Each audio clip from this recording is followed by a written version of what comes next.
We were attacked by Japanese torpedo planes. It was terrible. It was horrifying. To me, that was the hardest thing you could do. Get off a ship, crawl down that net with all your baggage, your rifle. They were all over the place. They used to like to attack at night, bonsai. Well, it was probably the most scariest thing in my life at the time.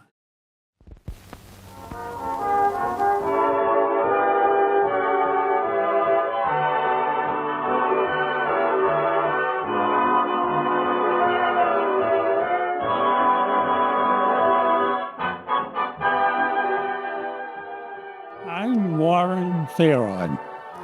When I was born, Saco, Maine, and when I was a young baby, we moved to Massachusetts. At that time, I was home.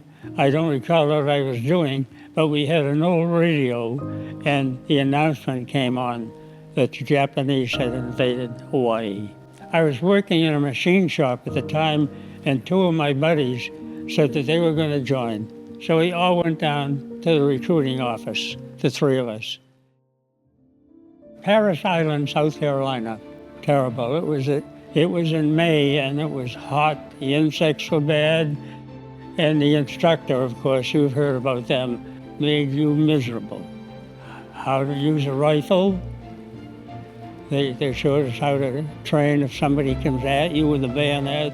We had to train and train, march and march. We spent days on the rifle range shooting. They sent us to New River, North Carolina. I believe it was in August at the time. And they said that we were going to San Diego to board a ship. We were attacked by Japanese torpedo planes. It was terrible. It was horrifying. There were two ships there. Ours was one of them. The Japanese were trying to bomb the ships. We were trying to unload to go to shore at the time. And of course they called general quarters, so everybody had to be on deck with their rifles. To me, that was the hardest thing you could do. Get off a ship, crawl down that net with all your baggage, your rifle, canteen, a cartridge belt, and the whole works, yeah. And everyone crawling down, the net was shaking. That was the hardest thing I think you ever had to do. The front of the ship would fall down and we would just run off. It was over knee-deep in water. When we did land, a lot of the trees were just blown up there. It was more or less a blown-up jungle, so to speak. Trees were down all over the place. At the time, no, it was very quiet when we did get there, except a few hours later, the Japanese came back with planes and started shooting and bombing. By that time, it was almost dark. After dark, we settled in as best we could. Well, of course, it made everybody nervous, including myself. Insects were terrible, mosquitoes. It was not a very good night. Washing Machine Charlie was buzzing around. Every night he was up there, just trying to keep people awake. He dropped a bomb and hit a tent in Company C. 5 guys were just blown to pieces. People with their arms all bandaged up, bleeding.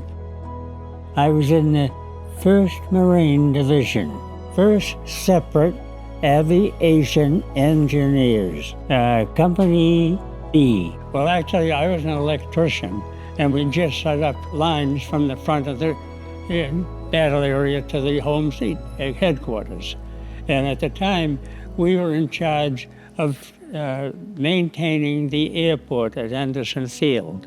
Well, when we arrived there, it was just a dirt strip with bomb holes all over it.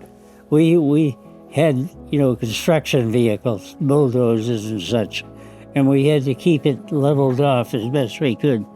We experienced a lot of times, we were maintaining the airport. That was our primary mission, to take care of Henderson Field and enlarge that so that we could bring planes in. And at the time, they were still bombing the field every now and then.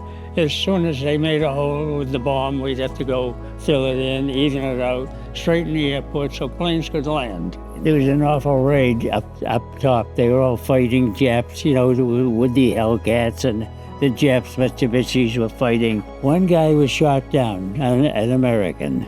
He parachuted from his plane, hit the ground, and ran down, hopped right on another Hellcat, and took off again. They were all over the place in the morning. They used to like to attack at night. Bonsai. That was on one side of the river. And one night, a regiment of Nips tried to cross. We heard that a transport was coming down with a 1,500 Japanese on it. And they weren't too far away. It was night when we heard this. The barbed wire on the sandbar, installing it was terrible because you'd be all cut up, with the barb. Your hand would be pretty cut up after stringing it. If you didn't, you'd be exposed. So the reason for the hole was so that the bullets would go over. But they were snipers, and they were very adept at climbing, and they would sneak up amongst the foliage of the tree. It was probably the most scariest thing in my life at the time. But we had to just more or less train, keep training. That's all they did. Make sure you trained. Make sure that rifle is clean. But they told us to board the ship, and of course we did. And then we went to Okinawa. Well, that was bad because they had a monsoon at the time, and everything just turned to mud. Vehicles couldn't move. It was just plain terrible. My brother was in the Marines on Okinawa, and I got permission to go see him. So they let me take a Jeep, and it was probably about 15, 20 miles from our camp. We sat on the edge of the cliff, the two of us, and we saw a kamikaze hit a ship. 65 sailors were killed. I wanted to go to Japan. Of course, it was terrible to see all those people killed, but it did help to end the war. Well, when I got home, I saw a little girl, about 4 years old, and it was, of course, my sister that had been born while I was gone.